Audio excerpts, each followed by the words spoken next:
Absolutely not. You asked for a sub. We delivered. This is Popcorn Theology, not Baby Movie Lovers Club. I'm older than you paleontology freak. My, the movie novice speaks. So, what's your name, miss? Kat Harleman. Ah, so this is Cinema Guy's infamous spouse.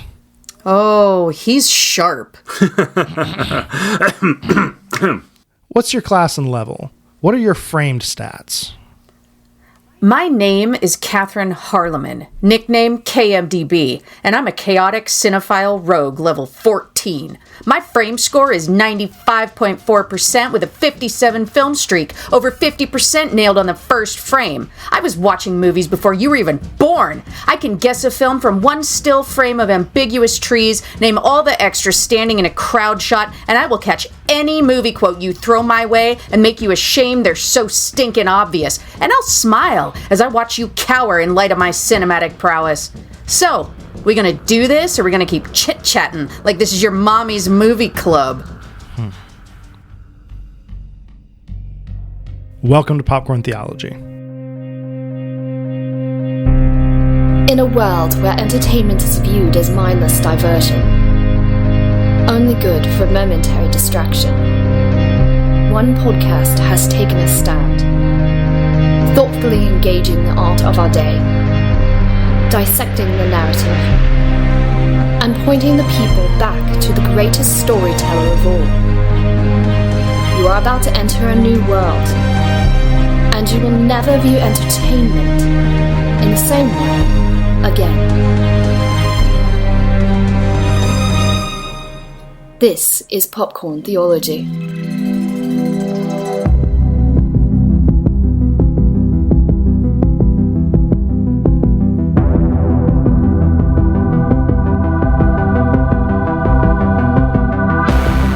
Welcome, movie lovers and theology nerds, to episode 268 of Popcorn Theology.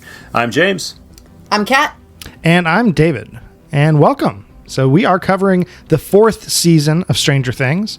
And yeah. Well, I was kind of bummed that Richard is apparently in the upside down for this episode, so he was not able to join us. Yeah. So if we might get some communications via like strings of lights or some kind of flashing here and there. So if he relays anything, we'll let you know. But for sure. He was on seasons 1 through 3, so it feels like someone's missing. But we do have our sub, so that works. For sure. And I feel like, Kat, didn't you join us for one of the previous Stranger Things episodes? To be honest, I don't remember. It's hard to keep track. 268 episodes. I don't think so. I don't think so, though. Yeah. I don't think I did. I think it was just you and Richard on the first 2. Wow. And I joined for 3. It's been a while. It's been a minute. It has been a minute, as is evidenced by the kids and the way that the years have affected them. Actually, they're all pretty close in age to where they're supposed to be, but you can tell some of them, are pushing it to playing high schoolers, in my opinion. They had the flashbacks, and boy, they did look quite a bit. I forgot how young they looked till some of the flashback scenes. Made it very obvious. Yeah, it was like, wow. Some people have hit that age where all the growth spurts kick in. Yeah, for me it was Lucas. Like once you see Lucas, you're like, what? Who is that? Like, it's twice his height. Oh my gosh. Okay, although a foot of that is hair. This is true. This is true. Oh man, I tell you, this is exciting though. I've been I was really enjoying season 4. I'm curious what you guys thought relative to the other seasons, but we should clarify that this first bit is going to be spoiler free. So if you've listened this far and you haven't watched all of season 4 yet, there are the two halves of the season, all 9 episodes. If you haven't watched all of those, you can still listen for the next couple minutes, and we won't spoil anything for you. Just sort of lightly reviewing it.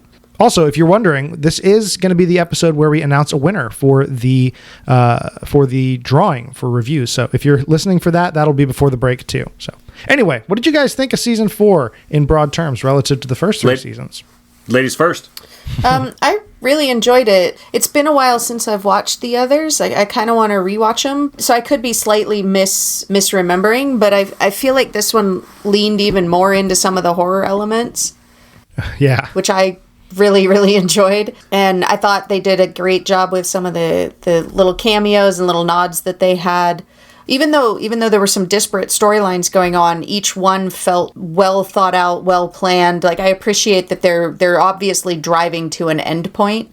And so they know what they want to accomplish, and they're doing that systematically. And I really appreciate that kind of storytelling.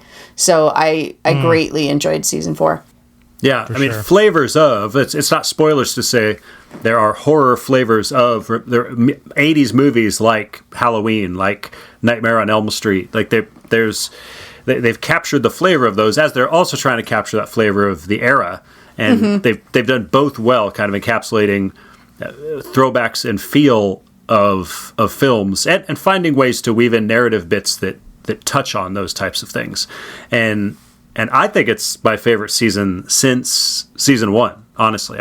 Season 1 will forever kind of be this benchmark in mind-blowing TV, and I don't know that any season quite has captured that, but this is probably the closest they've got to get my enthusiasm up since that first season, for sure. Yeah. Nice. No, I would agree. Four is a very strong season. I'm one of those people that, Kat said, they leaned into the horror elements and you enjoyed that. And I just wanted to add, and I tolerated it. I will say this. I can definitely recognize much stronger horror elements. But at the same time, I'm also, I would say I've become a lot more desensitized over the last couple of years. And so that's, I know, right? Our plan is working. And I thought I was already pretty, desensitized. But anyway, so I've been like, wow, that's really dark. Huh. All right, let's do that. So I've been greatly enjoying it. But I'm also one of those weirdos who I think enjoyed each season more than the one before it. I mean, I liked 3 better than 2 better than 1. And, that's just because I think I gradually got more into the show and more into the characters. I was kind of dragged into the first season to do the episode. Richard's like, we have to watch this show. And I was like, I have to watch this show. But it was good. So I agree. Definitely darker. I would caution people, if you're considering letting younger kids watch it, maybe think that through. Think that through a lot. Watch it first, and just in general. But I will say, this is a really solid show, and there's so much of it though in terms of like hours of episodes. It's getting so much longer, becoming a more serious investment. We had a 2.5 hour long episode of a TV show, right? Was it 2.5? I was like, what is happening? And it's becoming a cinematic universe in its own right. And so I'm curious if you guys had any other spoiler-free thoughts on this. Well, just one, and maybe it's a mild spoiler, but I think it's worth covering. So, pineapple pizza, yes or no? Kat? We are a slightly divided household. It's not my go-to, but if it's on there, I will happily eat it. Either Canadian bacon or even pepperoni and pineapple, I will eat it. But I don't actively seek it out to put on my pizza. Yes, we're a divided family. One of us is right, and one of us is wrong. And so I'm guessing that you're the never on pizza. So you are the Mike in this situation. And Kat, if anything, is well, I guess that's mildly spoilerish. Yeah. Anyway, but yeah, there's a discussion about pineapple on pizza. I will say this: it's not my favorite topping. Like, it's not the one that I have to have, but I like it. I think it complements well. I don't think it's blasphemy. I do find it amusing, the vitriol that people have towards it. I mean, like, I've never seen anybody like freak out about olives on pizza or freak out about anchovies on pizza the way I've seen them freak out about pineapple on pizza, which admittedly, those are both way more gross than on pizza. I guess some people like olives, but those people are wrong. So I'll tolerate all of that before pineapple. Ugh, I could not do anchovies, but I don't really like seafood, so... Yeah. I couldn't imagine the 3 of them together on a pizza. It sounds horrid. I don't know why. Only fruit that belongs on a pizza is if it's a fruit pizza. Hey! So would you eat a pineapple on a fruit pizza? Well, yes, if it's a sweet fruit pizza. Okay. Have you had a fruit pizza where it's like the dough is sugar dough and the sauce is cream cheese frosting and then it's all it's fruit? good. I mean, you can't go wrong with that. Fantastic. My wife makes a really good breakfast pizza, and this is nowhere near on topic, but it's she uses like, I don't really know, it's like a pizza dough, but it's more like a biscuit, and then she uses gravy, like biscuits and gravy type gravy, and then there's bacon, eggs. I mean, it's just like, it's a very full meal on one slice of pizza there. Pineapple would be out of place there. Savory breakfast pizza. Very savory breakfast pizza, but I know what you're talking about with the fruit ones too. Pitch the recipe to surf pizza. I mean, like, that's the... There we go, my dudes. Could be another new thing. Fantastic. I will say that I loved the side characters that we get to meet, the additional characters this season. There were some amazing ones. Yeah, for sure. What were you going to say, Kat? I was just going to say, I thought they did some really nice character building, character arcs, people looking back at where they came from to where they are now, and then kind of what to do with their current circumstances and what that means about them, ways that characters have matured and changed over time. I thought this felt like one of those kind of culmination and writing coming to fruition with even the characters beginning to realize, like, this is becoming kind of who I am, what I do. And I thought those were all written really well. So that was also enjoyable. It felt like a little more of the characters themselves growing and maturing, not just being in danger, but actually starting to respond morally or ethically or psychologically to some of what they've been through. And I found that actually to be an intriguing part of the season. Well, this is why, as I'll explain after the break and after we drop the spoiler embargo, that this movie really is The Empire Strikes Back of Stranger Things. Interesting.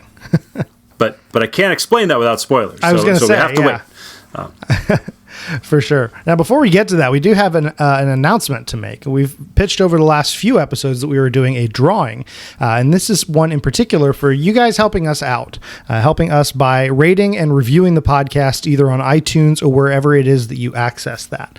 I got to do a quick shout out because we don't give her enough shout outs on the podcast, but Becky is responsible for doing so much of our work here. And so, yeah, Becky is, Watkins, right? I don't know if we're doing last names or not, but anyway, Becky is fantastic. And she set this thing up that I've lost and I'm trying to find, and now I'm stalling. That's where the magic of editing comes in.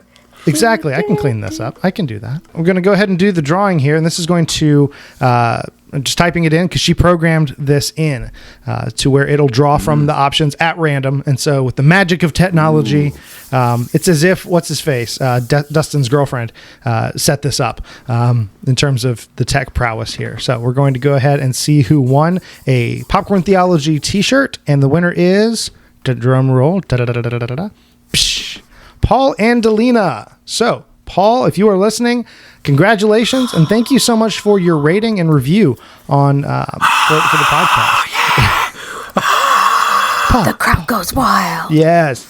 So, Paul, we're going to reach out to you as best we can, and we're going to need some info from you to get you the shirt that you want. And so, yeah, we are jazzed to do that. And if you are listening and you're jealous, you can pick those up. There's a link in the show notes and follow some buttons and it'll take you to the store. You'll figure it out. I'm quite confident. And don't forget, there's a whole lot more you can do than just write a review on iTunes, right? You can like this episode on Facebook. It gets posted on our Facebook page. And don't just like it, share it. Click share, put it to your wall, put it in all your favorite film groups and say, hey, this podcast is awesome.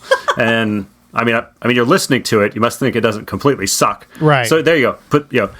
Tell people it doesn't completely suck, and you can rate and review it as well. So just spread the love around. I mean, I believe also you could email it a link to your mother, or we'll take listeners of all shapes, sizes, ages, etc. So go ahead and be sure to do that. And remember, we also have places to interact too, like our Discord server and our, of course.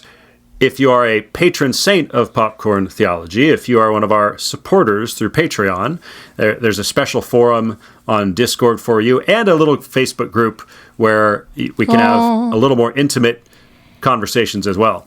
So, and speaking of Discord, there's also a place for, we post our framed scores there every day, don't we? I do. In fact, some friends turned us on to that game, which is kind of like Wordle for movie nerds. And so everybody's been posting where they get it, when they get it, if they got it, if they didn't get it. And then there's usually a little bit of movie discussion regards to whether they've seen it, not seen it, liked it, hated it, some stuff like that. And that's been fun. That's primarily where I get my little movie kick now. That was the framed stats you were quoting in our intro were from, if you go to the website framed.wtf, it will just pop you right into the game, and you can check it out and play. So I think several of us with Popcorn Theology, several of the hosts, Miles as well, and a bunch of our patron saints and some of our just followers like to jump in and post and see who got what guests and exchange little anecdotes of what or why it took them forever, or they got it on the first one. Yeah. Catherine, of course, almost always gets it on the first one. That's not true. That's impossible. Is it because she watched you try it and then like copied it off of you? Is it one of those things? Oh, no. She's been piggybacking off me the whole time. That is not true. How dare you, sir? Shots fired. Yeah. You're not a superhero. You're a monster. No, I love it. I was glad you guys told me about that game. Yeah, so check it out. It's just framed.wtf, and then hop in the Discord server and you can share your stats with people. And it's in the games and bots section. Right. Yes. Thank you. Yeah. There's a thread. I think they're called threads, if that's what the kids call it these days. On the left, called Ducka. Bots and games, and join us there. So big fun. So like James said, rate and review us, iTunes, wherever else it is. Interact with us. We look forward to that. We enjoy it, and share these episodes wherever you can. And don't forget to join us after the break for the rest of our episode on Stranger Things, season 4. If only could, I'd make a deal with God, and I'd get him to swap our places. Be running up that road, be running up that hill, be running up that building. See if only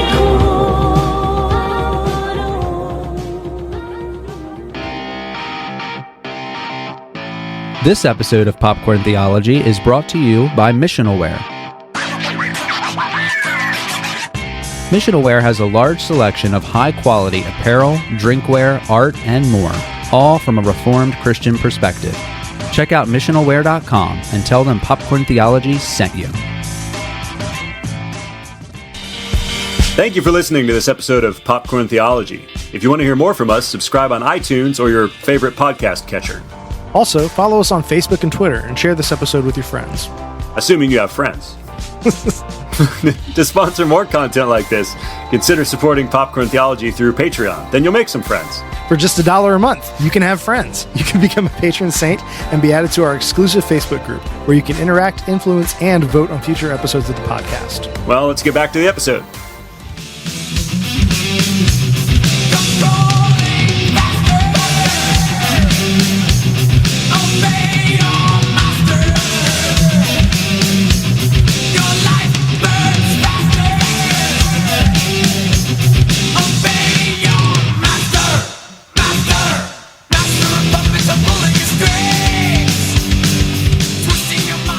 And we're back. So, James, what's this about Stranger Things 4 being Empire Strikes Back? Yeah. Okay. So, this season is totally Empire Strikes Back. And how does Empire Strikes Back end? Spoiler alert from a 1980s movie. I'm your father. Like, one of their characters has been put in a coma. I mean carbonite. Ah, okay. And then all the rest of the characters are kind of standing together, gazing out the window, and actually a couple of them grab and hold hands. Like they literally duplicated that moment at the very, very end.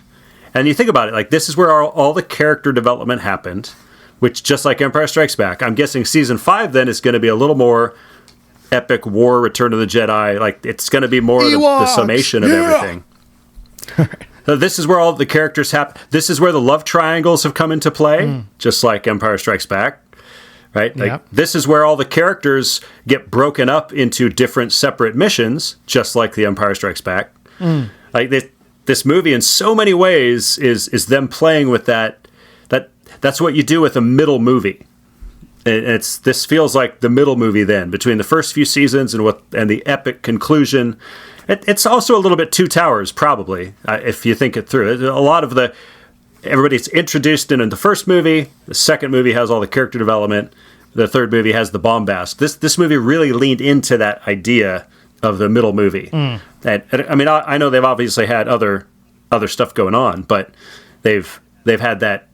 And so to me, I was like, oh, which is also, I mean, Empire Strikes Back, one of my favorite movies. So of course, season 4 of Stranger Things, one of my favorite seasons. Like it's hitting all the notes that I like, and ending on that kind of downer moment. Just like what do you call it? Kat knows this word better than I do. They have sort of not really a victory. I think it's a Pyrrhic victory is what it's called. Oh, a Pyrrhic, like one word or two words? It's Pyrrhic, one word. Okay. It's Phyrrric, I think. Wow. Okay. That's how you spell it. I thought you were saying the word victory. appear with IC at the end. That's where my dumb brain went. Oh no, Pyrrhic. Like it appears they had a victory. Yeah. Well, and that's kind of the idea behind it. It's a victory that's won at too great of a cost to have been worthwhile, even though you're the victor. Gotcha. Wow. Yeah. And I guess there's still a question, even if they are the victor. It seems like a stay of execution. Right. Yeah, to some extent. Yeah. I mean, very, very little in the way of victory. I mean, it strikes me almost as heavy as the movie Avengers: Infinity War. While that one was far more clearly a defeat in that moment. Spoilers, I guess you could say, for Avengers: Infinity War. There's also this sense of we know something's coming. And I got to be honest, one thing that really changed my viewing experience with this is that I was under the impression that this was the last season. And so I'm very sorry to anyone that I told that to. If you happen to be listening, my bad. Because I told people that and then later was like, oh my gosh, there's only 30 minutes left in this show. What's going to happen? Oh no, it's not the last season. My bad. So anywho, I don't know where on earth I got that totally fake news, but yeah, I was really geared up for basically I was really geared up for it to end in a particular way, and it doesn't. So I thought that it was, I agree. I'm very excited for the end game to follow it now, if you will. Now that I've got that context for it. So were there any particular moments that stood out to you guys as favorite scenes, favorite moments, or perhaps even favorite characters? Okay. For me, it was the fact when I realized this was going to be a little Nightmare on Elm Street. I got when the first killing happened and she was pulled up into the air. It was taking Stranger Things to another level in an unexpected way, at least to me. I mean, it's like what are we watching? The Ring, The Grudge? Like what's happening here? Like this just became something on next level. And then and honestly, the fact I love that. I think in some ways I liked Max's arc the best in this. Yeah. And so then the elements where she tries to beat him and you're sort of back at the ballroom. And then everything starts to sour and turn dark, and just the twisting of her memories, and yet the idea of trying to hide. It was a lot of that almost. It was the Freddy aspect that probably did make me kind of excited, because I always liked the idea of Freddy and Nightmare on Elm Street, but frankly, I'm going to get myself in trouble with my horror fans, but I've never felt like the execution of those movies was great, except for maybe the first one. And I even have mixed feelings about the ending of the first one. So Nightmare was all right. So this is it's almost taking those ideas from some of those 80s films and actually making them better in some ways. Do you remember that movie Dreamscape? That was another one. Dreamscape, yeah. I mean, it's not a great movie, but it played with those ideas. That's another one where you're hiding in your dreams, or in this case, they kind of went with your memories. And so that there was just some fascinating ideas they're playing with there. So those were my I appreciate that sort of. It's a combination of both the body horror of the types of killings is a particular thing that makes me just cringe, like broken bones, and that kind of body horror is that one thing that makes me go but in a good way. In a good way. But then the added bit of that psychological element, right? It's kind of the Freddy's that guy that can get to you where you should be safe, like in your own mind.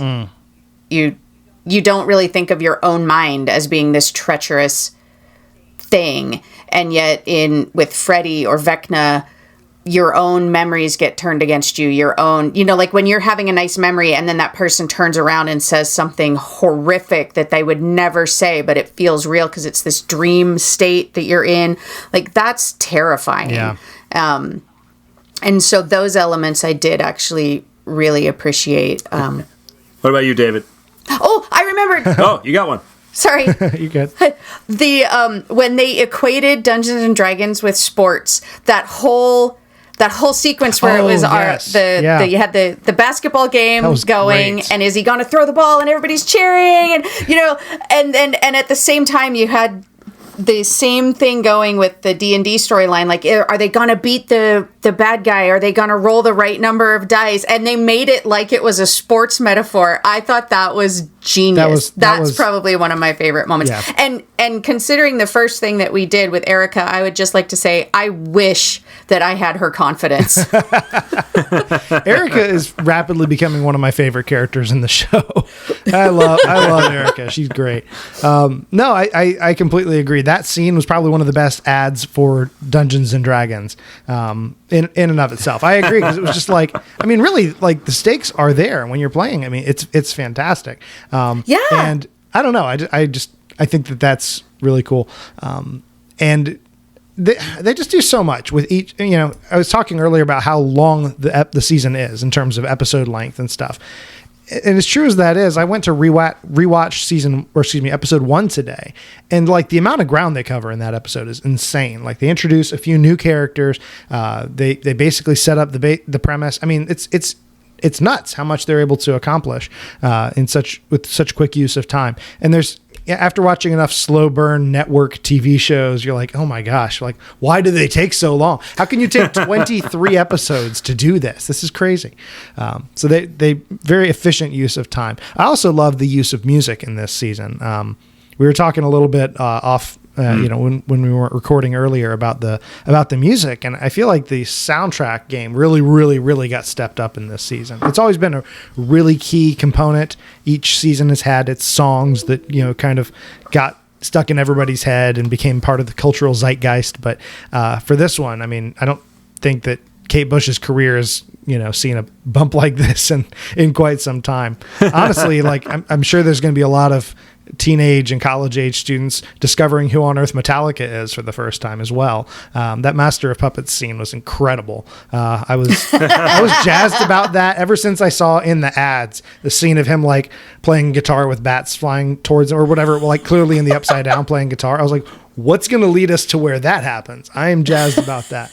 I will say though, David, Roarstar, or Rory as we like to call him, did mention he was sad that when he played the song to attract the demo bats, that he was not playing "Bat Out of Hell" by Meatloaf. Which I have to give him. Like, either one of those would have fit. Both fit in their unique ways. But "Bat Out of Hell" is good. "Bat Out of Hell" might be a little too like happy-go-lucky for that moment, though. Ironically, with the song title that it is, it's very like optimistic of a song, and maybe too on the nose, and a little on the nose. Yes. Good call. At the same time, as much as I'm talking this season up and saying that I greatly enjoyed it, there were a few things that were a little frustrating. I felt like the getting out of prison storyline got drug a little bit, and for all of the good character work, there wasn't as much actual character work or development in that storyline. That storyline actually felt almost like the lighthearted storyline that had to go along with all of the horribleness that was happening somewhere else. Yeah, the A-list storyline with Max and crew. You had the B-list with the secondary van crew, and then you had the C-list, which was, I mean, there were parts of it that was almost buffoonery. But that's what the fact that storyline drug just a little too long made it so satisfying when Hopper cut the head off that Demogorgon. Yeah, I agree for that exact reason. When he picked up that sword, I knew that James was having like little Conan flashbacks and he was all excited. Yeah, no. So I mean, there were good things in all of it, but I would say that drug a little bit, like this continual, okay, we got out, oh nope, now we're caught again, oh we got to turn around, oh we got to go back, and just the idiocy of like, oh he's stalling again, oh he's stalling again, oh he's stalling again, like that started to grate on me a little. But so there were small moments, but I would say that those missteps were very few. However, I need to rescind one of my frustrations that I had about this season, and that was my accusation that the Papa return was completely impossible and a big retcon. Somehow Papa survived, right? So I went back and carefully I rewatched what I thought. I think my mind filled in the gaps in season 1. I thought it was more overt and obvious that he was torn apart and died, and it leaps at him. There's still other soldiers firing their guns. It leaps at him, and you see it's going to land on him, but it cuts to black. So there's a lot that could have happened. I thought she that took first. him out. Okay, I was way off. I think your mind sometimes fills in the gaps when those things happen. Like I remembered more happening, like more happening to Carnage. Papa, and I was surprised. I went back and was like, oh, I know, all right, I rescind my accusation that this is a big retcon, or they don't need to explain why. Like it actually works. So I was like, all right, I'm going to go with it. So I was actually pretty upset that they brought it back, and I am now repenting. I'm going to throw a wrench in that. What is it possible? Because Netflix is the only ones that have this. Is it possible that they changed that scene in season 1? Is there any physical media of this anywhere that one could check? Is there an original unedited George Lucas? I have the Blu-ray. I have the special VHS case with Blu-rays inside. Okay. I can check this out. I've never actually opened it. That sounds like a scandal of the ages right there, if you were to uncover that. There were interviews with the directors where they specifically referenced that you don't see a body, that they cut away from that very quickly in season 1. So I will give them the benefit of the doubt. While there's obviously an implication of many years of watching movies and stuff that you sort of know he got taken out. How badly did he get taken out?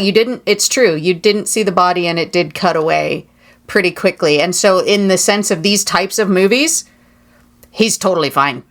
True comic book movies, no body. I mean, they're not dead. You need to see the body, and even then, really, like that doesn't. Yeah, say even that. then. Yeah. The show is called Stranger Things. Double tap. So stranger things can happen, right? I mean, like that. I mean, even if think back to season 1, even if you do find a body, say for Will, that doesn't mean anything either. So, good stuff. Yeah, I agree. There were definitely things about it that I was frustrated by. As much as they could use great efficiency of storytelling at times in the show, there were whole storylines that dragged. Like especially once Mike and Will got separated from 11, and now we have 4 storylines going.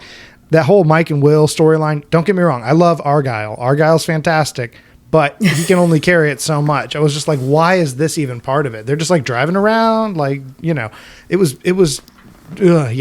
a little odd to me to have that bifurcated a story. And also the whole season, did Mike or Will do anything helpful? Like, I'm trying to think, very little.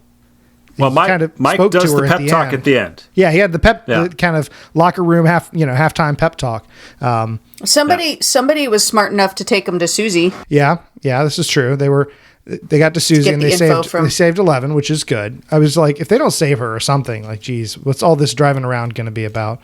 Well, I think part of it meandering, to my mind, even plays into how I view the season. I suspect when we get to season 5, as just if I was a Vegas guy, I'd be laying odds that we're gonna get some kind of transcendence to this story. We're gonna get redemption. We're going to get some kind of catharsis and great victory, and the character's going to rise above things. But oddly enough, if you just take this season by itself, like in isolation, this season to me is, as I sometimes categorize movies like I do in the book Cinemagogue, like there's kind of, my first thing I always do is try to figure out, is this a story about transcendence where there is actually a possibility to sort of go beyond life as we know it here, to transcend in some kind of redemptive fashion? Or is it a life under the sun story where life is dark, cold, and meaningless, and it's about how we endure in the face of suffering?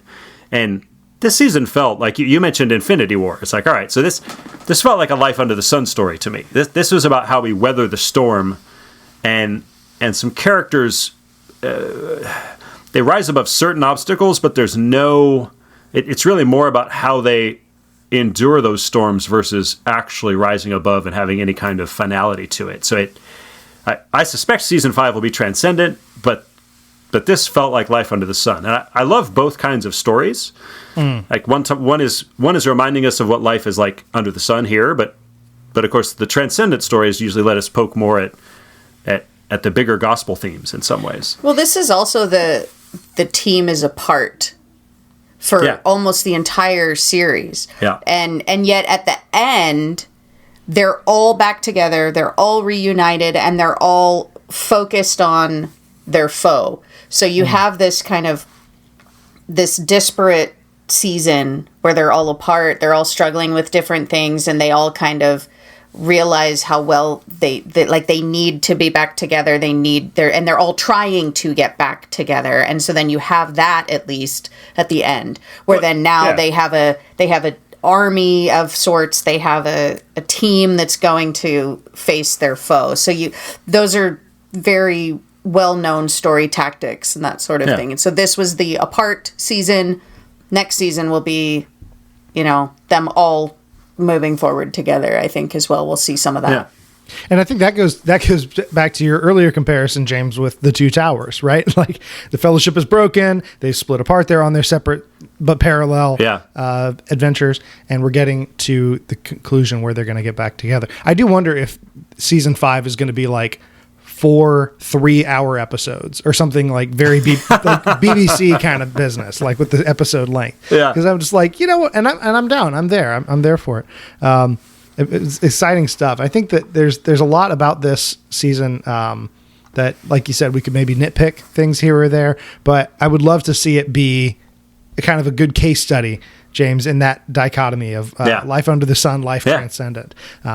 And I think they're teeing up for that because there's a lot that can be said. And as far as the characters in this, I will say that's one thing that Stranger Things has done a fantastic job of, is introducing characters on top of your original, like, basic 5 or 7 people cast that are compelling, are interesting, and are often misunderstood. And I think Argyle was a really good example of this, as just sort of the stereotypical stoner California boy. What's up, my dudes?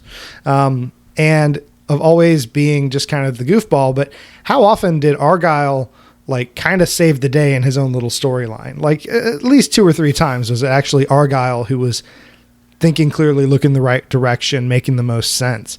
He finds or making the pizza, yeah, and feeding everybody. He just reminds me of somebody. We talk about a fair bit on this podcast of the fool being used to confound the wise. So what is up with this guy who apparently stole a pizza van and drove across the country in it?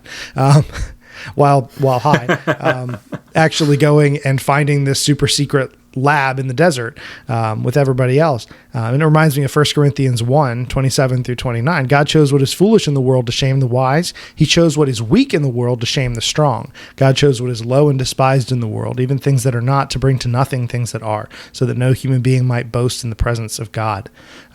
And to me, it's just, along with the dichotomy of the weak shaming the strong, this seems like a really good passage to encapsulate many of the themes of Stranger Things, because especially in season 1, you have young kids taking down this whole big conspiracy.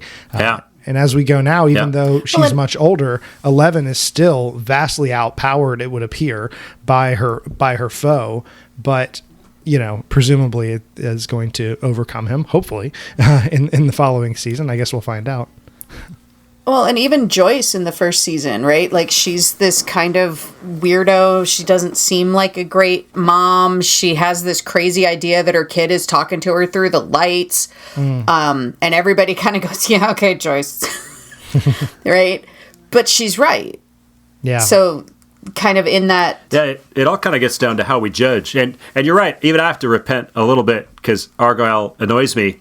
And yet at the same time, he not only did he find the place in the desert, he then finds the solution in the place where they're able to have 11 project and is able to secure them that spot. So he does play a major role. It's kind of funny. So you're right about the new characters actually adding something to the show. And that, I think this season, that's best obviously sort of encapsulated by Eddie Munson. Oh my gosh, yeah. His character, and of course what he stands for, is judged extremely falsely on a number of levels. So both he and, by extension, Dungeons and Dragons, with which my wife and I have only recently become acquainted. That's surprising, actually. Really? Huh. Yeah. For all of our geekery, we've only recently begun to actually play D&D with... And for even my theater background, you'd think I'd be more into it, but I wasn't really until recently. Wow. Tip of the hat to Jonathan Schultz, our newest elder at our church, who has lured us into this depravity. I can relate because I actually just, within the past year or so, got into D&D with some friends at church as well. I always thought that seemed, not always, in recent years I've thought that seems really interesting and really creative. And what I love is just the world building creative aspects of it that the average person doesn't really spend a lot of time flexing those muscles. I know I don't. Spend time writing anything or creating anything, but in this game you get to create these worlds. It's incredible. It's also incredibly misunderstood, right? Yeah. Well, yeah, I mean, I grew up in the 80s. I was so I'm trying to think the exact time frame, but I remember in 6th grade. We'll start there. I remember in 6th grade, which was probably late 70s, early 80s, I remember seeing people play it on the cement at recess. Like they would sit down and they'd be playing and rolling dice, drawing stuff, and I was kind of like floating up into the air and going into trances. And I do remember there being that kind of Dungeons and Dragons is obviously satanic feel in the culture around us. My parents didn't react that way, and the churches that I was attending didn't actually react that way, but I remember that being this kind of weird panic thing that was happening. I remember it being a big satanic deal. Panic. So the fact that they caught that vibe of people not understanding it and then jumping to the worst possible conclusion about it because of already prejudices against the people who were playing it, right? Because a lot of the people that were playing it weren't necessarily the popular gang. So they were already sort of looked down upon for a variety of reasons. So then they're playing this weird thing and being super nerdy about it. And it's kind of tragic that a bunch of people got maligned. Do you guys remember the movie Mazes and Monsters? It was like this afters TV special with Tom Hanks where he went totally insane playing Dungeons and Dragons. Mazes and Monsters. Yeah, it's so different. And right? he ends up... Yeah. So they absolutely caught that panic, and it was actually... I was kind of like, oh no, I do remember this. Yeah. What about you, David? Oh, for sure. I mean, so I definitely didn't come up in the 80s, but I recall the sort of fallout from that. And I remember growing up in the sort of post D&D era where, not post D&D, but like the notion was already kind of baked into the culture that I was part of that D&D is bad. Like it wasn't really much of a question in the circles I rolled in. And of course that was among a certain generation. The younger generation was like, whatever. But it really seemed to tie into many other aspects. There's actually a student of mine who I think he's one of our Patreon supporters. His name is Elias. To be honest with you, Elias, I've never said your last name out loud. I think it's Ganaj or Ganage. I don't know how you say it.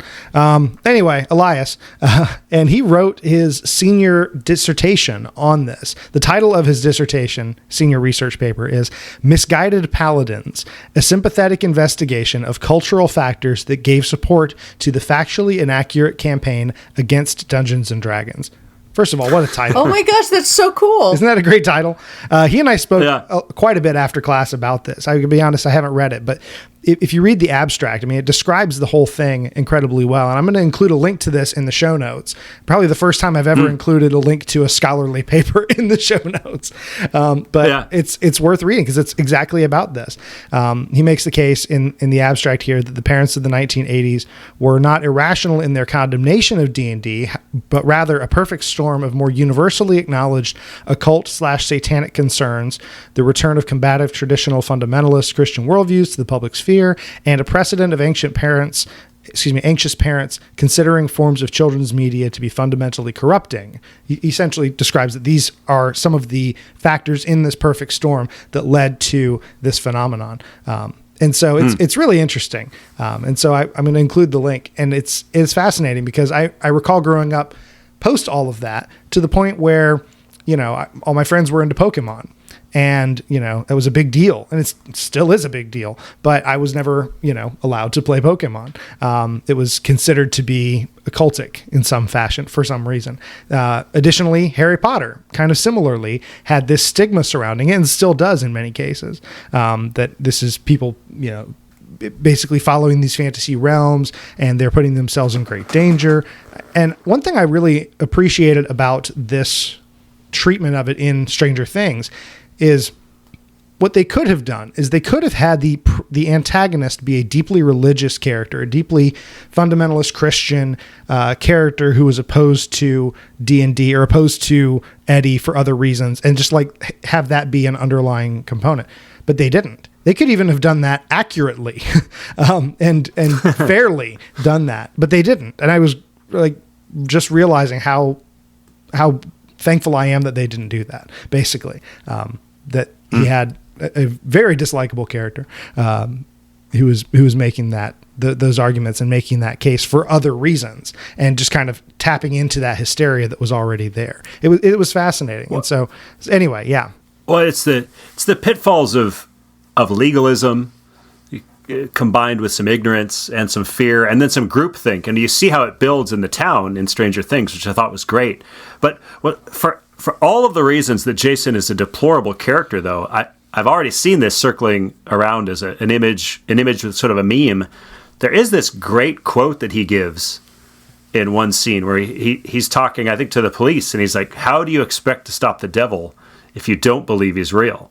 And of course, so for as much as he is off the mark in terms of his ignorance, his fear, and all the groupthink that sort of leads into condemning the Hellfire Club, he's also talking to people who are denying the reality of Vecna and the Upside Down, and all of the other weird stuff that has happened in this town. Yeah, there is a lot of evidence these people are just putting their head in the sand about. So there's a middle ground. I think it's very easy to be dismissive of the religious characters if you're not paying attention in this series.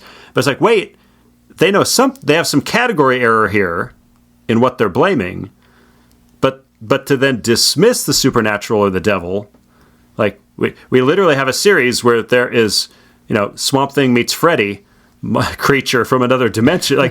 There is a devil in this story, and he's also being denied. So it's it's very easy to look at culturally to look at that phenomenon in the 80s and say, "Oh, those stupid Christians." It's they were off the mark, but then again, so is the secular world.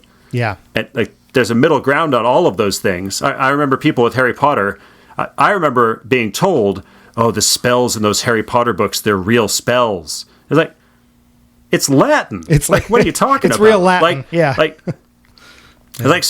So yes, we should be afraid of the occult. And I would never tell any Christian or anybody I cared about, or even a non-Christian neighbor, to play with a Ouija board. But it's we have to actually be very careful about not. The minute we become legalistic and throw things like games we don't understand and other things in there, we actually discredit ourselves.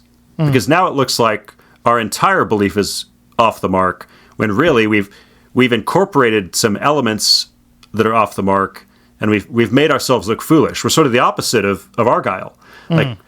We're thinking we're wise, and we actually now have made ourselves foolish by incorporating stupid things into our arguments and stupid things into our accusations, and we look and then not even just looking foolish. Like Jason Carver, we take it sometimes to extremes that are hostile and damaging. I have to admit, I did not care one bit about his awful death. That's probably terrible. And neither did the filmmakers. Nice. He's almost like, as a side, oh yeah, he gets like burned in half. Like, okay, whatever. Like, moving on. Like, agreed. I would like to point out though, the Eddie was just as antagonistic to some of the social norms, some of the way he treated people, even his supposed quote unquote friends, was very domineering, was very antagonistic. He was repeating this grade for the what time? Like third or something. Yeah. You know, and he was obviously a known drug dealer. Like, so we'll get to Eddie, because he's actually, I think they do a nice job of showing he's not a good person who redeems himself in a couple of ways. So yeah. True. Yeah. But so Eddie's not a prince either. As with everything, right? Any one thing can be taken too far. Can you take Dungeons and Dragons too far and maybe mix in some occult with it?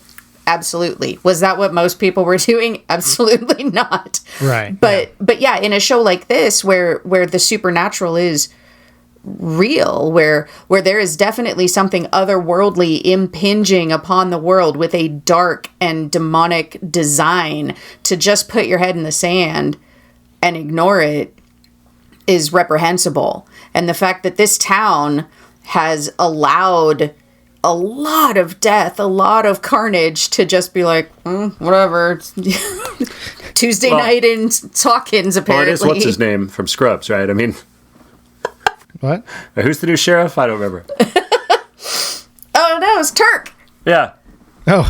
Sheriff Turk is not doing a great job. I'll pull it, David. It was Turk from Daredevil is the new sheriff. Oh, Daredevil. I was going to say, that took a couple seconds for me. I was like, wait, Scrubs? I would know if there was a Scrubs actor in here. Sorry, his name in Daredevil was Turk, which is the same as the Scrubs character. My brain went to the actor from Daredevil who's Turk. There you go. My mind went down a rabbit trail. If any of you were listening, followed that the first time he said it, please comment in the group. I would be fascinated to know how many of you got what he was going for with that, because it requires a good bit of knowledge of 3 TV shows. Beautiful. No, you're right. Yeah, he's been a pretty hands-off kind of sheriff since Hopper's been gone. He's like, we'll figure it out. Like, it's just dead bodies, whatever. Yeah. But let's talk about the potentially worst person in the series, though, because I did complain about the return of Papa, but this season definitely that's kind of another big theme. So I think how we judge people is a huge theme, but we had to revisit this theme apparently because now we have 11 and now 1, and we really see, and as we often talk, I think a fair amount of movies talk about the sins of the father. Here I'd say we'd call it the sins of the papa, but we really come back and have this big focus on what Papa has wrought with 1 and 11, and hence kind of everything that's come from that, and that I think that raises questions about the influence on 11, how we view Papa, because he tries to justify himself as he dies, and of course, what that means to how we judge Vecna. So what do you guys think of all that? Well, and not to mention, Papa tries to justify himself all over the place. Yeah. And he never stops. And there is this, I do believe there is a twisted affection, but it really does seem like an affection that is solely based in what he wants from her. And then too, you see that he's really good at it, because Owens, who is one of his colleagues, gets talked into, like, I believe actually has legitimate affection and care for Eleven's well-being. He wants her to get her powers back, but he seems to want that. He's mad about her. Nice. But he's more for her own benefit rather than just what she can do. Yeah. He's also much more level-headed than some of the generals, right? With Owens, when the other people are like, we just got to put her down because she's obviously the one. We know she has superpowers, so she's obviously the one that's doing these superpowered things. And he keeps trying to protect her from those men that are also then judging inappropriately, incorrectly, based on a partial piece of the evidence. But you see then he gets Owens to even compromise himself. Like Owens mentions that at one point. He's kind of like, I've compromised myself in trying to get her back, like even trying to help her. I've kind of come under what you're doing, which I don't agree with your methods. I don't agree with how you're doing it. And they fight the whole time. Like every conversation that they have, Owens is kind of like, oh yeah, that didn't go great, but I did it your way and it's gone horribly. And so you see then how, Papa has manipulated these children, has manipulated their need for affection, has manipulated what he wants from them, and then he's even deluded himself into saying like, no, this is a father-daughter relationship, this is how it should be. And it's so sad and he frustrates me. Would you guys agree his death scene, and even there in the last moments of his death scene, it's like I truly believe his narcissism and his manipulation are not intentional. They truly come from a place of what he believes are good intentions.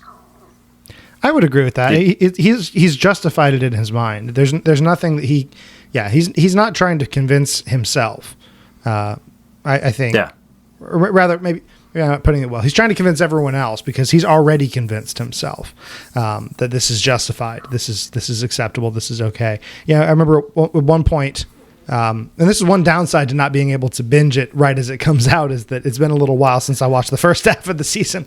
But he called it, she brought a gun into a hospital. She's at not a hospital, a prison. It's like, go 11. Like she's right. I mean, there's so much of this that when you sanitize it, when you use the right words for it, I'm your father, I'm trying to help you. It's like, no, I'm your captor and I'm trying to convince you that we have a loving relationship, and I'm manipulating you using that relationship. I'm gaslighting you in order to get what I want from you. And it's something that is truly heartbreaking. But I agree. The way that scene ends, I really expected her to have a lot more compassion for him as he was laying there dying. Not so much. She wasn't having it. Yeah. Well, I thought they split the difference there. I found it kind of. I'm glad you mentioned that because I found it pretty interesting. They could have had her make a speech and say, no, and blah blah. Like right. She could have talked back to him in a negative way, but he also asked her to. He asked her to give him certain things, right? Tell me you understand. Tell me. She didn't give him what he wanted, but she also didn't use it as an attempt to malign him as he went off. It was an oddly, I thought it was an oddly kind without, sometimes in movies, the character who's kind of been a jerk is dying and the person comforts them. And I have mixed feelings about that, but that they can't, it's like she offered no comfort, but she also didn't rub it in. Yeah. And that seemed like a very a mature beyond her years even kind of way to handle it. Which and nice. she had already expressed her understanding of him. Like she had come to the understanding where it was like, no, you're trying to tell me that I'm the monster that needs to do what you want me to do when you're actually the monster that has done all of these horrible things to me.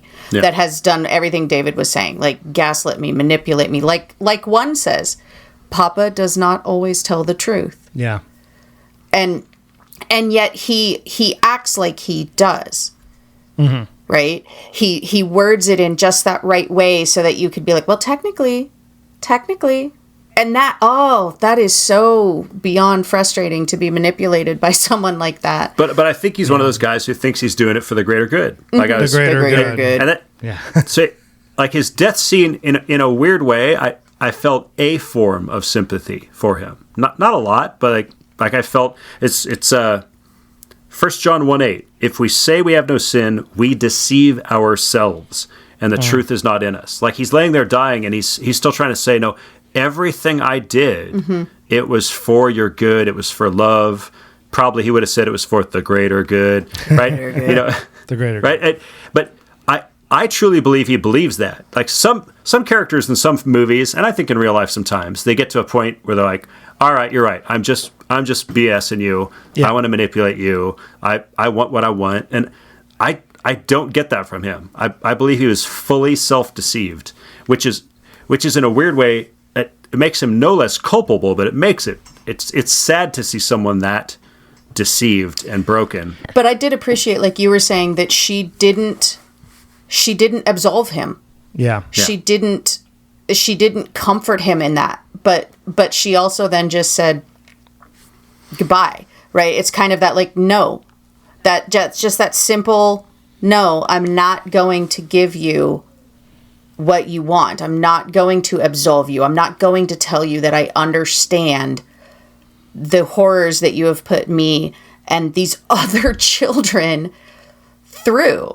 Like that. Well, at the same time, though, now, because we were talking about this earlier, Kat, like there's a difference. Like we talk about the horrors that he put them through, and so we want to have sympathy for 11, you know, hitting somebody in the head with a roller skate. Like we want to have sympathy for 11, but do we want to have sympathy for Vecna? And I don't think we do. No, I do think that they draw a line of difference between her and Vecna. I think there were differences between her and some of the other kids, but I think that Papa stirred up some of that as well, right? Like, Yeah. kind of almost a Joseph and his brothers sense, where everybody kind of knew she was the favorite. They didn't understand why, and so they would go out of their way to pick on her. They'd go out of their way to... and Papa kind of stirred that up a little. And he would say that it was to get her to the point where he needed her to be to gain her powers and that sort of thing. So it was for her good. But I think I do think Vecna's different, and I think Vecna seems to be self-aware enough to understand that. There's a quote where he talks about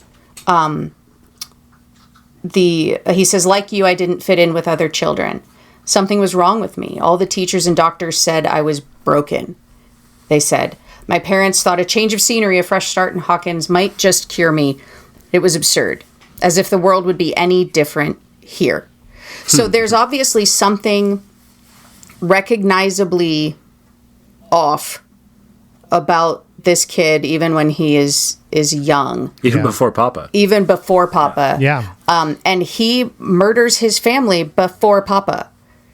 He's disconnected in a way that is very different than 11. They may be similar in power, similar in difference, but the way he reacts to it, responds to it, uses it is a very different thing than what 11 has done. Yeah, I think there's an odd similarity there with something I was thinking about earlier with Jason's character, or with Jason, is that he is able to say the members of the Hellfire Club are dangerous, even when Lucas says, no, my sister is part of that, you know, trying to keep himself distanced from it. And he's willing to say, like, listen, I'm sure your sister's a fine kid. I'm sure she's not trying to get into any trouble, but she's messing with things she doesn't understand. Like, you know, they're being deceived, if you will. I mean, and so in this sense, he's able to justify his hatred for that and his judgment that he's placed on them, which again is based in grief. But when it comes to Papa, it seems similar. He's able to justify taking the child away from the mother because, the mother wasn't well. She wasn't well. He's able to justify these things because even if the people are not culpable, even if they're not cognizant or aware of the things that they're messing with, they're still in danger, and I know better for them, and I'm able to help them. He's a very intriguing villain, and I was actually also similarly confused why he was back, but I think that they used him quite well.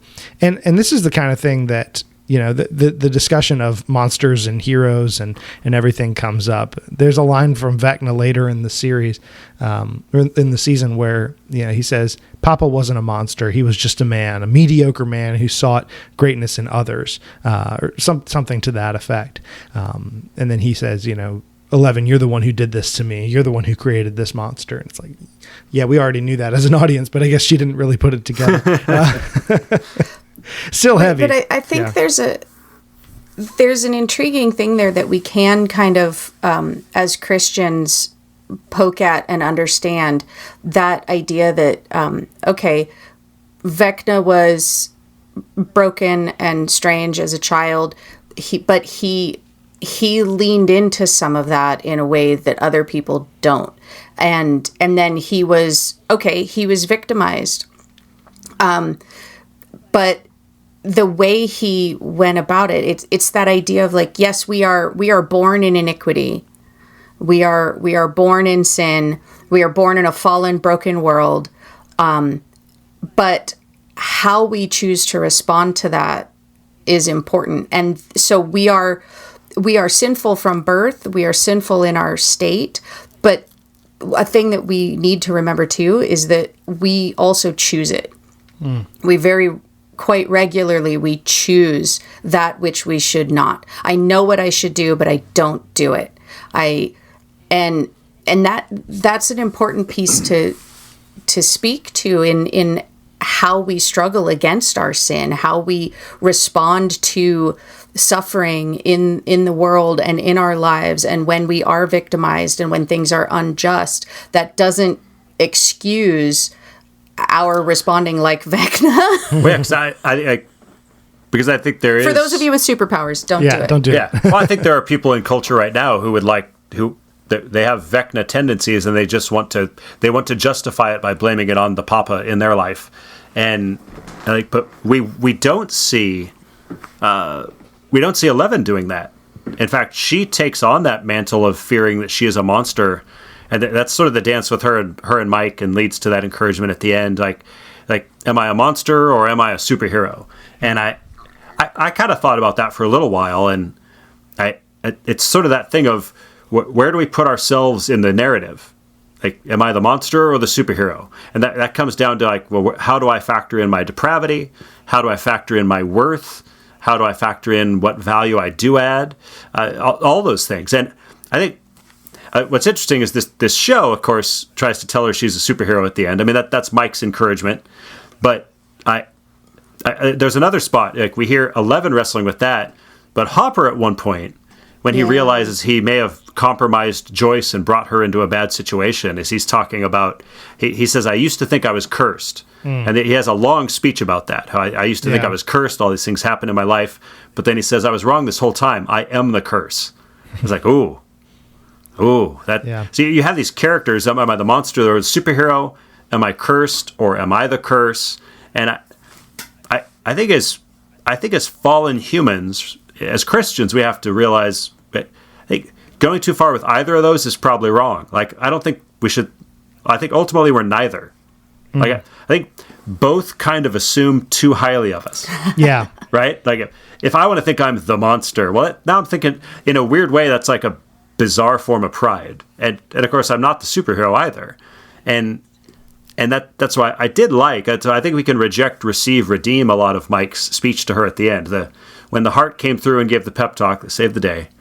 Yeah. Or unleashed the 11 to save the day, whatever. He says, I love you on your good days. I love you on your bad days. I love you with your powers. I love you without your powers. I love you for exactly who you are. And he says, you're my superhero and I can't lose you. He's like, I can't lose you. You can do anything. You can fly. You can move mountains. I believe that. I really do. But right now you just have to fight. You have to fight. And he fight, right? That's where he goes with that. But it's like, all right, I wouldn't necessarily encourage another person that they're, like, you put somebody on a pedestal when you say they're your superhero. Like, that, there's a little issue there, but that encouragement that, like, there's a very Christ-like encouragement there. I love you. Like, even though you sin, I love you. Even though on your bad days, I love you. On your good days, I'm going to persevere in my love for you. I think that's a very Christian concept that does motivate us to keep fighting the good fight of the Christian faith. There's also that idea that her identity isn't solely her superpowers. It's kind of what we talked about in the Encanto popcorn theology, right? You're not just your gift. There's you have dignity, value, and worth by being an image bearer of God, and I love you for that. I don't love you just for the things that you can do for me. I don't love you just for because you can go bring a helicopter down right. So I appreciated, and I think in that sense that like I took that You're My Superhero in the best possible sense of that. Like I like, you just pointed to all of me. But there's so much of that because Papa, it seemed very much that her worth was solely in her powers. Oh, I've built this whole thing so you can get your powers back. Mm-hmm. Not because I love you, not because I'm worried about you, what you're doing without your powers. I built this whole thing so you can get your powers back. And that's what we're going to do whether you want to do it or not. I said you could leave, but you can't because you got to get your powers back.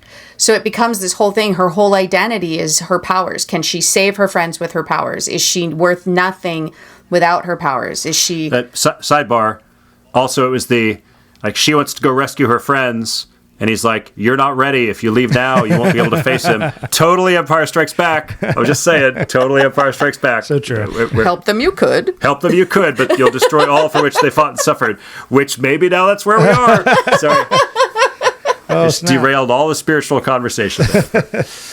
But I do think that what I found interesting then about season 4 was there were a lot of people wrestling with those sorts of deep questions. Who am I? And I think too there's a lighter thread around the monster superhero thing, but also that idea of community, because Hopper has isolated himself in a variety of ways, both through drinking, through not engaging with people, and then now he's legitimately isolated in Russia, but he kind of thinks he deserves it, right? And Elle has isolated herself from her friends. She's had a small group of friends with her, but she hasn't been talking to them. She hasn't been doing well. She hasn't engaged at school, and she's been lying to Mike the entire time. Friends apparently can lie. And so there's this idea that like they need that community. They need that, and Hopper even says at one point, he's like, I thought they needed me, right? I had to be strong for them when I found this young girl and this woman that needed help. And he's like, but really, I needed them. I needed that community. I needed that engagement. I needed them to call me to be better than I'm being.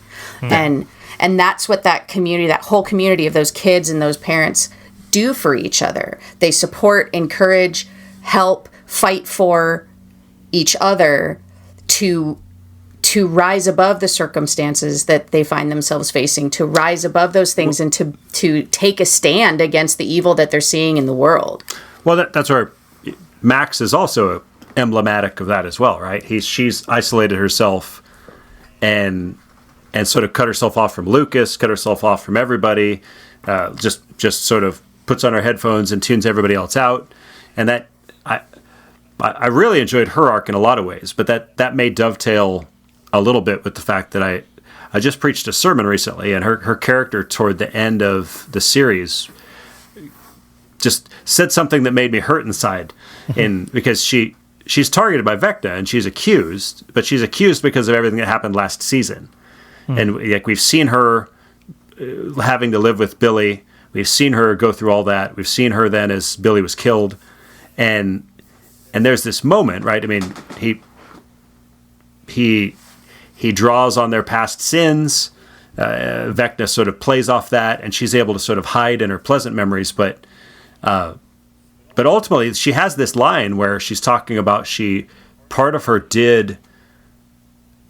felt relief that Billy was dead, or kind of wanted him to die, and she says this moment, she's just like, I couldn't forgive myself.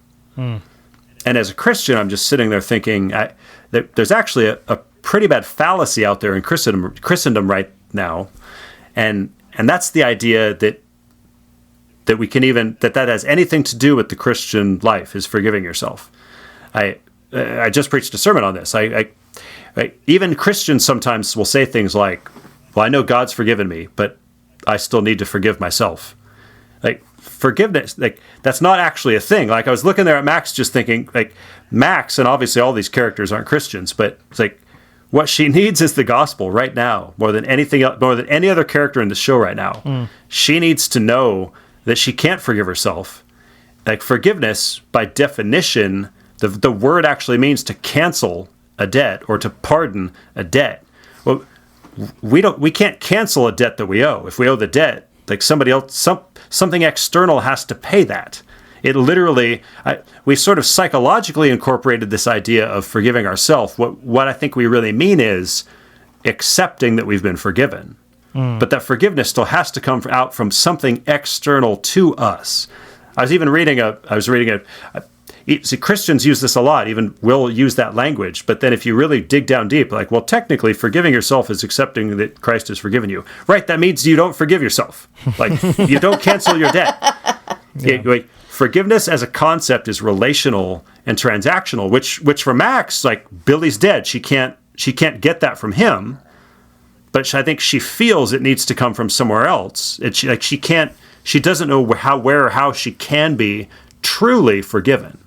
And it's I'll post a link in the show notes to I just recently preached a whole sermon on it because I had to study up, because even I've probably used it in my life. I've used that phrase and that term in the wrong way a ton of times. It's like, biblically as Christians, we have to get this right.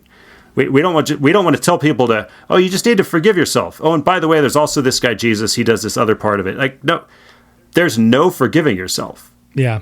Like, either we need forgiveness from the person we've wronged, or we need it externally from someone higher than that. And I think she feels that. It's so painful to see her wrestling with that and have no remedy for it.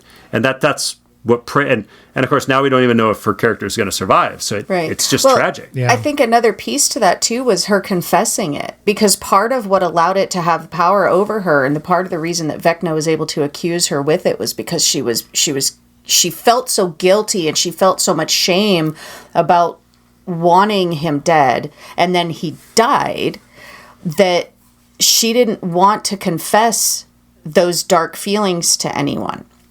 And so then Vecna was actually able to accuse her of that. If she had been able to, and obviously that takes time. You feel guilt and shame about those things. But if she had been able to express those feelings to her friends, kind of expose those dark feelings to the light and work through that understanding, even if she's then still struggling with where does she get her forgiveness from, at least the initial part wouldn't have been quite this dark, deep secret that the accuser could then throw at her. Yeah. So there are reasons why confession is a part of the Christian walk, and having someone that you can trust with some of those shameful, confusing feelings, or just confessing your sin, because you do feel shame. You know you shouldn't have done it. But or even thought it. Thought it. Yeah. Like Scripture talks about, like, if you even think, if you say to your brother Raka, or you think ill in your heart, like there's actually something very biblical, because Jesus talks about that specifically. He's like, you're not supposed to tell your brother, you're not supposed to hate your brother, you're not supposed to kill your brother, but even if it's in your heart, Jesus says, it's as if you murdered him. So in a sense, like, I don't want to be dismissive of what she did. Like, she recognizes, I in my heart kind of wanted my brother dead. And even Jesus would say, like, that is a grievous sin. That's something that needs forgiveness. You need to confess that. You need forgiveness for that. Like, she recognizes that, which is kind of amazing for a show. Right. To deal with. Right. Yeah. And so, but it's then that piece of the Christian walk. I'm currently reading The Community Life Together by Dietrich Bonhoeffer, and that was a huge piece of his community that they were very particular about, was you confessed regularly. And it's that idea. It doesn't give the devil that power over you to use it over you. If you've confessed it and you're repenting of it, you can face him and say, yes, it's a sin. I am working on it with the help of the Holy Spirit, and in Christ I have been forgiven of it, and I now rest in that forgiveness. So I can stand here and say, I am forgiven. I don't need to be confused or shameful or guilt-ridden over that thing anymore. That is what the blood of Christ has done for us. And so it was really sad to see her Vecna wrestling. ain't got nothing on me. To see her wrestling with that, and that concept then of struggling for trying to find that absolution that she's looking for. And obviously I don't expect Stranger Things and Vecna to then turn and have a big old cross and be like, this is where you find forgiveness. But it's certainly something as Christians that we can point to. Have you felt that way? Have you felt that shame? Have you felt that accusation? You don't have to. You don't have to live in that. Yeah, for sure. I think I feel like there should be the little organ behind me. Blah, you don't have to live in it. Jesus Christ has saved you. We need the organ music. Preach, sister. No, I completely agree. I think that what we're seeing there is a really good example of the fact that the accuser is, in this case, pointing it out to people who have not sought forgiveness or received forgiveness. But if we have received forgiveness, then we can say, no, I know that you're accusing me, and I know that you're drawing on that past guilt. In the same way that the old man, that I'm drawn by the old nature of my flesh back into sin, but that's not who I am anymore. That has been redeemed and been reborn through Christ. And it's fascinating because while you mentioned that we wouldn't expect this show to get us to the foot of the cross, I was amazed and pleasantly amazed to see in the last episode the way that the quote earthquake brought everyone back into the church. You see people flooding into this small church in the town, and this sign out front with Romans 12:21 on it: "Do not be overcome by evil, but overcome evil with good." I was like, "Oh my gosh!" Like, that's so awesome, because like it's possible that verse could be misapplied here, like, those kids are causing all of this, because presumably the town still thinks that, that the kids are somehow responsible. But that I could see it being like a theme verse for this whole series, because, nothing.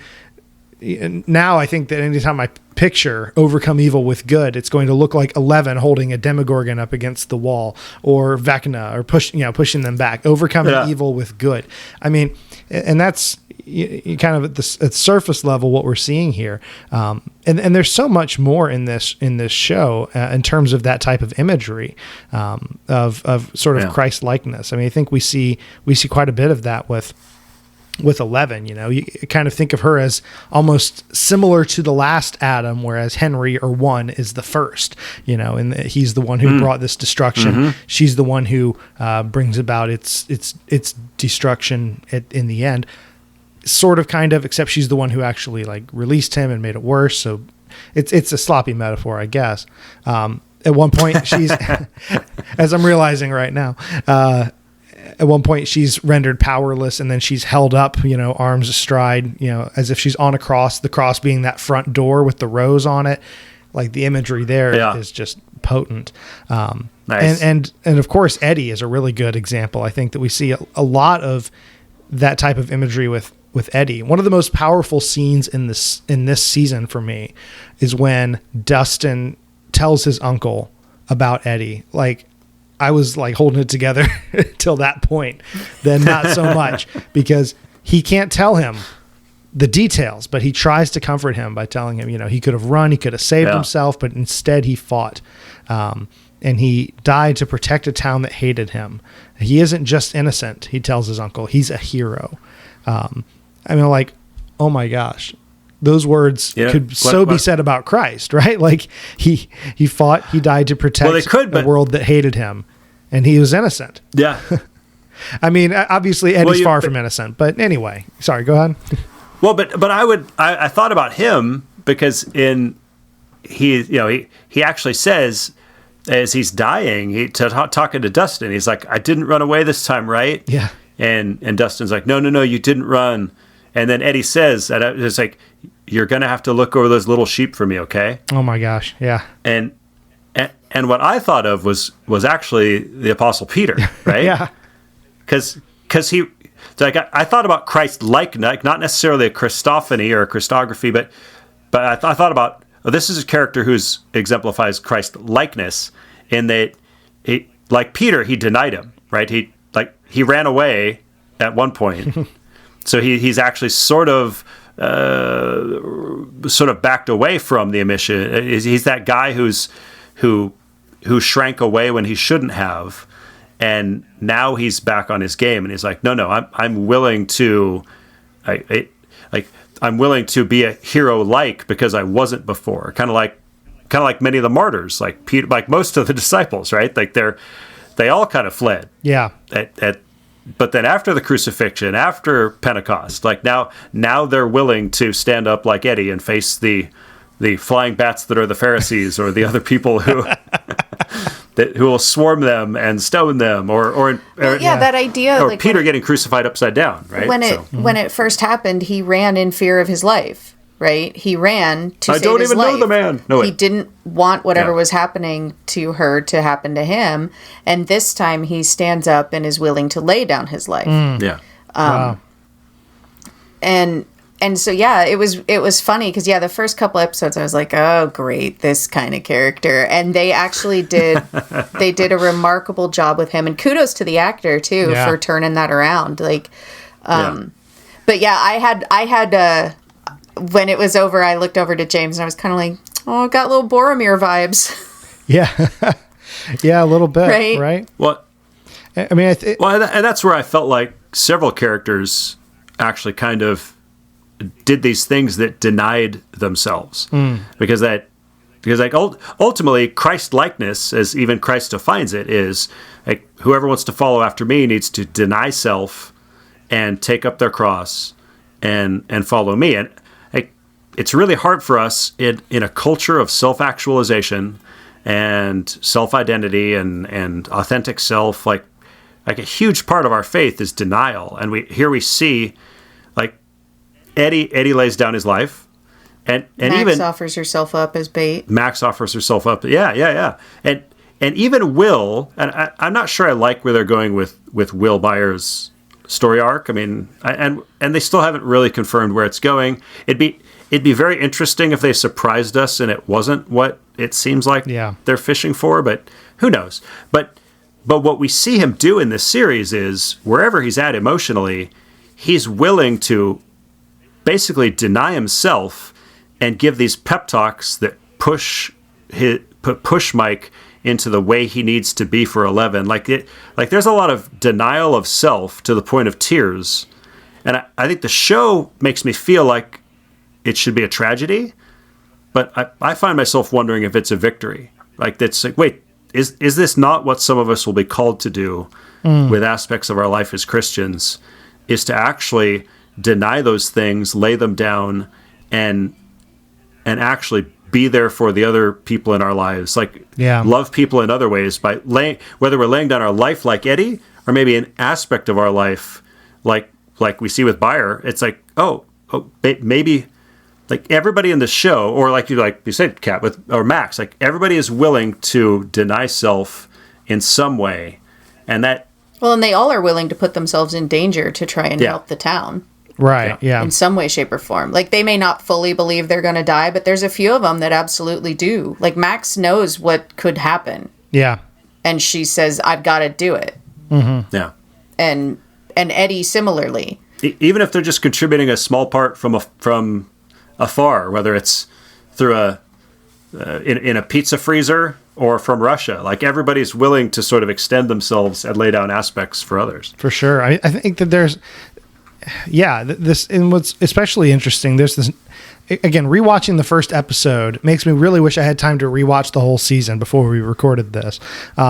Because there's so many little nods and things like that. So in the Hellfire Club, playing D&D, he's the DM, and he's, confronted them with Vecna in the game, and they're trying to decide what to do. And he tries to tell them, you don't need to try to be heroes. There's no shame in running, he says, which he later exemplifies in a couple times in his story of like, there's no shame in running, guys. It's okay. But that's ultimately what we see him having to be willing to stop doing. It's really quite yeah, like you said, it is quite powerful to see that sacrificial nature within him, especially as somebody who's been maligned by everyone. I mean, he's trying to save the town, yes, but he's also trying to save his friends who he's grown very close with. And, what greater love, has anyone than to lay down his life for his friends. And I thought it was really neat because there's some other great imagery in this season that stood out to me. And that would be, something that we see with the characters that I was kind of complaining about a little earlier, which is that they're all separate, right? They're not in the same place. They're still fighting this battle, but from different locations. We've got Hopper and his team, and they're in Russia, and they've got the Demogorgon and all that business going on. Then we got Mike and his crew, and for a while they're separate even from 11, and they're trying to basically help from afar. And to me, it just was an interesting image of the power of prayer, right? Because in prayer, if we're truly interceding on behalf of someone to God, then we have to believe that our prayers have an effect, right? Not that God doesn't know our desires or know our needs, but because we are interceding, there's a warfare element happening there. And so in this story, it's fighting an evil hive mind from a gulag and a pizza dough freezer. But this image that we have of spiritual warfare, I think is fascinating because they know and they recognize wherever they are, I can piggyback in, or I can help weaken the enemy from here. I mean, kind of in the same way that we see with Return of the King, we can storm the Black Gates and no, we will not be victorious, but maybe it will buy Frodo some time. Right. I mean, this to me is incredible. So, it seems unrelated, but the efforts helped weaken Vecna and may have helped save Max and may have helped save Hawkins. And it's also a testimony to the idea that, okay, 11 might have the superpowers, but she's no good if you don't get her in the right place, or if she's not encouraged and understands what she's fighting for or what she needs, right? Yeah. Like she needs Mike, and Mike needs his friends, and all of them together helped do all of these different things. So different skill sets. I'm doing my part. Different skill sets, right? All support the effort that's needed. Yeah. And so that's kind of that neat idea too of like there are different giftings within the body of Christ, and you shouldn't denigrate one or the other. They all serve their purpose. They all have their place. And so even that in and of itself, in this community of this group of people in Stranger Things, they all have a part to play. Will encouraged Mike, who encouraged Elle. Elle wouldn't have been encouraged if Will hadn't have done his part. Right. In that sense. And so, Will was in a bad place until Mike gave him the pet talk. And then, and so it actually kind of made me think of 1 Peter 5, where kind of all of this that we're talking about, the sacrifice that's needed, the different things, and then what you're facing. There's the verses 6, starts in 6. Humble yourselves, therefore, under the mighty hand of God, so that at the proper time he may exalt you, casting all your anxieties on him because he cares for you. Be sober-minded, be watchful. Your adversary, the devil, prowls around like a roaring lion, seeking someone to devour. Yeah. Resist him, firm in your faith, knowing that the same kinds of suffering are being experienced by your brotherhood throughout the world. And after you have suffered a little while, the God of all grace, who has called you to his eternal glory in Christ, will himself restore, confirm, strengthen, and establish you. To him be the dominion forever and ever. So I'm kind of hoping that season 5 will be a little bit more of that. Verse 10. Yeah. Restore, confirm, strengthen, and establish. After you suffered a little while, season 4, then... Well, knowing that the same kinds of suffering are being experienced by your brotherhood throughout the world, so Russia, California, and Hawkins, Nevada, all of that. Oh, that's great. No, for sure. That well, this is cool. Yeah, I agree. That was just some wild imagery to me there, and there's so much more. I feel like that can be kind of teased out. Certainly with all of the character development and all of the hours of this series, there's a lot. And hours. So much. Yeah, feels like a Popcorn Theology episode length relative to their normal one. 45-minute episodes? Nah, 2.5 hours. Sounds like us. That's right. Are we? We're not at 2.5 hours. No, yet, no, right? no. We're But over an hour and a half. But if we let the other patron saints of Popcorn Theology and some of the forums and other places, if people start weighing in, I'm sure the amount of content we can generate and conversation and such that follows will probably be as long as the Stranger Things series itself. So yeah, I think there's probably more. There's a lot of characters we weren't even able to touch on. We didn't talk about Steve Harrington at all, or we didn't talk about Steve at all, or Nancy. And I'm like, Nancy with the shotgun. Oh my gosh. Anyway, I'm kind of done with Jonathan the pothead, so I'm kind of thinking Steve's the way to go now. But that's just me. But far and away, Steve all the way. Steve Holt. Wait, sorry, that's the wrong show. Wrong show. Wonderful. Man. Well, thank you guys so much. This has been a great episode. Thank you, listeners, for joining us. Keep the conversation going. Paul and Alina, congratulations again. Reach out to us. Send us an email at hello@popcorntheology.com. Forgot to say that earlier, but we'll find you, Paul and Alina, and we'll get you set up with some merchandise. So, everyone, thank you guys so much for listening. Share this episode. Rate and review, subscribe, do all that good stuff, and keep the conversation going wherever it is that you talk about movies and entertainment, whether it's in a gulag in Russia or a pizza dough freezer in Nevada. And in the meantime, keep engaging media from a godly worldview, and remember, you are not a mindless consumer. Or a mind flare. No, hopefully.